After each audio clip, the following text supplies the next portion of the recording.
Mga ka-RSP, nag-enjoy po ba kayo sa unang performance na nasaksihan po natin kanina? Well, before we witness his amazing performance again, let's get to know him better. Please welcome here on Rise and Shine Pilipinas, Baron Carl Serrano!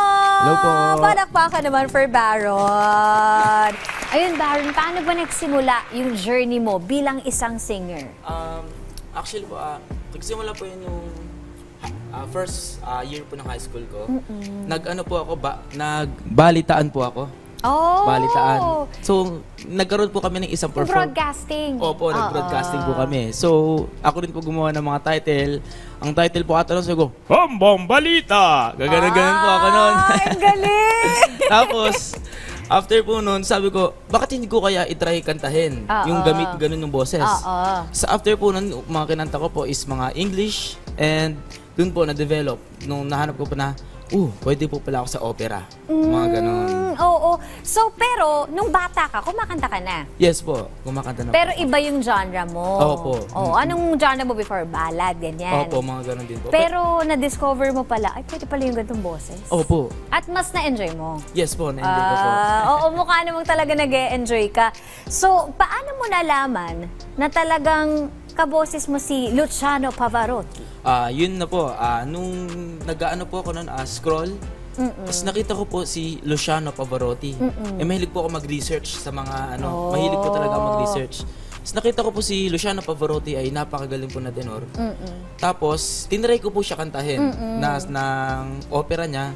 Tapos yun, lalo ko po siya nagustuhan at doon na po ako nagsimula na parang, may bagong show sa The Clones. Bakit hindi ko kayo gayahin si Luciano Pavarotti? Doon ko na po siya ginaya. Ang galing naman! Ang galing-galing mo naman. Baka meron ka mga upcoming gigs, pwede mong invite yung ating mga ka-RSP, social media mo. Okay po, meron po. Mahaba-haba nga lang to, kaya mag-ano po kayo. At dahil sa mahaba-haba, may listahan siya. Opo. Ayan ang sinasabi ko. Bali, unang-una po ay Timeless Legend Concert po. Wow. November 29, 5 p.m. sa Crate Studio. Dito po sa QC. Featuring Jean Jordan as Karen Carpenter, Roel Carreño as Matt Monroe, and Jerome Evardome as Elvis Presley, and me po, ang special guest po nila. And for more details po, DM lang po ang Tinig Musika Talents Management Service FB page. And thanks to Coach Kat din po sa nag-ano po sa akin, and sa Tinig Musika din po. And hi din po sa mga fellow clones. And more. Thank you, Rise and Shine Philippines. Wow. Dito, pati na rin po kay Ma'am Vicky Miranda na mayroon din po kaming show sa Italy, sa May 6 po. Wow! Ang galing naman! Yes po. And, ang galing mo naman. Nakakatuwa naman. And thank you din po sa kay Tito Andrew Balesteros, Tita Michelle and Mark Flukinger na nanonood po ngayon.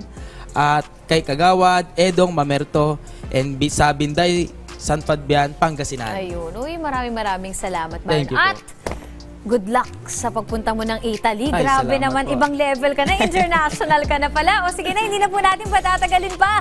Let's all welcome again on our stage, Baron Carl Serrano!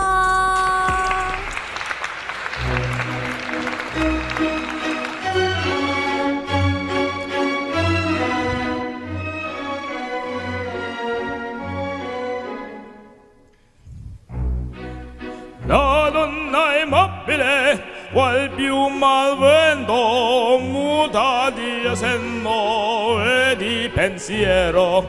Sembra mobile, leggiadro viso, in pianto indiso e menzognero. La donna è mobile, qual più mal vento, muta di senno e di pensiero.